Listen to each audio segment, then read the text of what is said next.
10 years ago, Sambisa Forest, Nigeria. The captive screams were nothing new to Muhammad Mbaso. More than 200 girls, really women, were releasing guttural screams of terror. Explosions and automatic weapons fire was coming from every direction in their secluded camp. Previously, it had been a peaceful evening in the forest. Then all hell broke loose. Muhammad Mbaso grabbed his AK-47 from its spot next to his tent's flap. As he raced out of camp, Muhammad thumbed off his weapon's safety. This was not the first time that some do-gooder group had tried to rescue the women. Most of the previous skirmishes had either not been sufficiently funded or planned. 2 years ago, Lagos, Nigeria. The first time the Nigerian terrorist Afua Diambu saw the Russian 9K-333 Verba, man-portable, infrared-homing surface-to-air missile, was in a warehouse.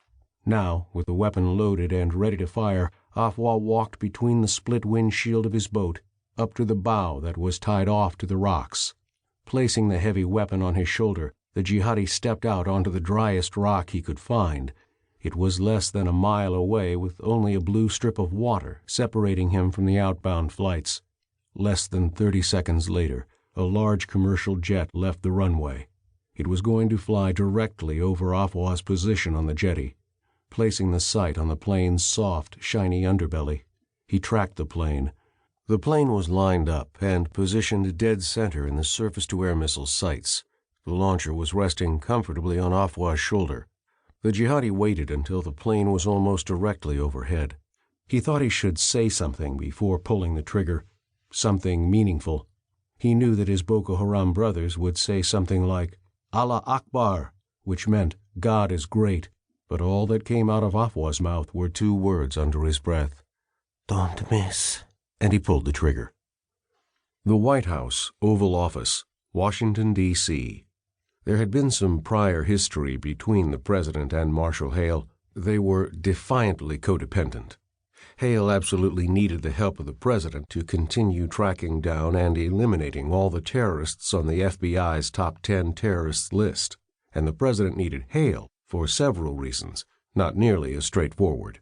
For example, if Hail wanted to knock off a jihadi kingpin and collect the reward offered by the United States, it was essential the president and her intelligence agencies knew the who, where, and when. This information was vital because the CIA might already be working a covert angle to take out the same actor.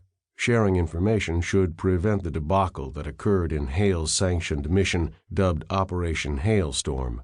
If the director of the CIA, Jarrett Pepper, and Marshal Hail had been on the same page, the loss of a $337 million aircraft could have been avoided.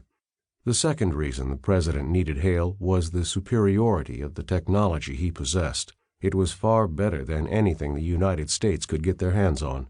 The third reason the president needed Marshal Hail and his little circus was because she needed the cloak of plausible deniability.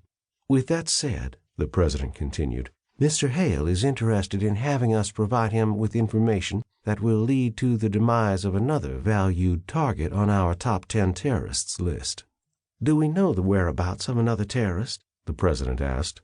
Yes, we do, Pepper responded smugly, as if he alone owned the keys to the kingdom. The person I have in mind is a very hard target, but we know where he is at this very moment. Should I even ask the name of the target, or is that something I don't want to know? The president inquired. Pepper looked confused and stated, I don't see how we could move forward without your approval concerning this target. There could be some blowback. That's what I'm afraid of, the president responded. That's why we want to use Hail instead of our own forces, isn't it? To avoid blowback? No one spoke, but all the men nodded their heads in agreement. Okay. Well, please tell me, who will Hail be hunting?